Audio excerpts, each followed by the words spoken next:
ಎಲ್ರಿಗೂ ನಮಸ್ಕಾರ. ಶೀಗೆ ಹುಣ್ಣಿಮೆ ಅನ್ನೋದು ಉತ್ತರ ಕರ್ನಾಟಕ ರೈತರಿಗೆ ಒಂದು ಹಬ್ಬ ಅಂತಾನೆ ಹೇಳ್ಬೋದ್ರಿ. ರೈತರು ಅವತ್ತು ಹೊಲಕ್ಕೆ ಹೋಗಿ ಹೊಲದಲ್ಲಿರುವಂಥ ಕಲ್ಲುಗಳಿಗೆ ಪೂಜೆ ಸಲ್ಲಿಸಿ ಮತ್ತು ಭೂಮಿ ತಾಯಿಗೆ ಪೂಜೆ ಸಲ್ಲಿಸಿ ಚರ್ಗ ಚೆಲ್ಲಿ ಎಲ್ಲ ಸದಸ್ಯರು ಒಟ್ಟಿಗೆ ಕೂತ್ಕೊಂಡು ಊಟ ಮಾಡಿ ಮನೆಗೆ ಬರ್ತಾರ್ರಿ. ಹುಣ್ಣಿಮೆನ ಅತಿ ಸಂಭ್ರಮದಿಂದ ಆಚರಣೆ ಮಾಡ್ತಾರ. ಶೀಗೆ ಗೌರಿ ಪೂಜಾ ಕೂಡ ಮಾಡ್ತಾರ. ಶೀಗೆ ಗೌರಿ ಪೂಜಾನ ಹೇಗೆ ಮಾಡೋದಂತ ನೋಡೋಣ ಬರ್ರಿ. ಆಶ್ವೇಜ ಶುದ್ಧ ದ್ವಾದಶಿ ದಿವಸ ಗೋಧೋಳಿ ಸಮಯದಾಗ ಅಂದ್ರೆ ಸಾಯಂಕಾಲ ಟೈಮ್ನಾಗ ಈ ಗೌರಿಯನ್ನ ನಾವು ಕೂಡಿಸ್ತೀವ್ರಿ. ದ್ವಾದಶಿಯಿಂದ ಹುಣ್ಣಿಮೆಯವರೆಗೂ ನಾವು ದಿನ ಸಾಯಂಕಾಲ ಗೌರಿಗೆ ಆರತಿಯನ್ನ ಮಾಡ್ತೀವಿ. ಶೀಗೆ ಗೌರಿಯನ್ನ ನಾವು ಯಾಕೆ ಕುಡಿಸ್ತೀವಿ ಅಂದ್ರೆ ಶೀಗೆ ಗೌರಿ ಕುಡಿಸೋದ್ರಿಂದ ಮನೆಗೆ ಸಿರಿ ಬರ್ತಾಳಂತಾನು ಪ್ರತೀತಿ ಅದ ನೋಡ್ರಿ.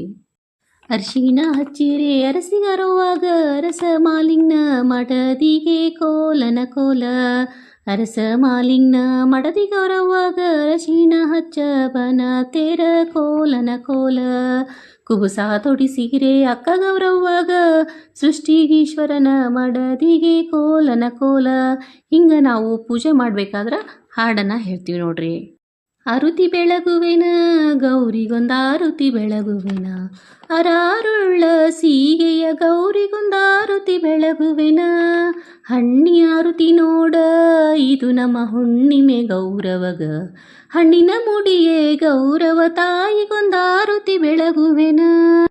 ಮಂಗಳವಾರ ಮತ್ತು ಶುಕ್ರವಾರ ಮತ್ತು ಭಾನುವಾರ ವಿಸರ್ಜನೆ ಮಾಡಬಾರ್ದು. ಈ ವಿಡಿಯೋ ನಿಮ್ಗೆ ಇಷ್ಟ ಆತಂದ್ರೆ ಲೈಕ್ ಮಾಡಿರಿ, ಶೇರ್ ಮಾಡಿರಿ, ಕಮೆಂಟ್ ಮಾಡಿರಿ. ಎಲ್ರಿಗೂ ನಮಸ್ಕಾರ.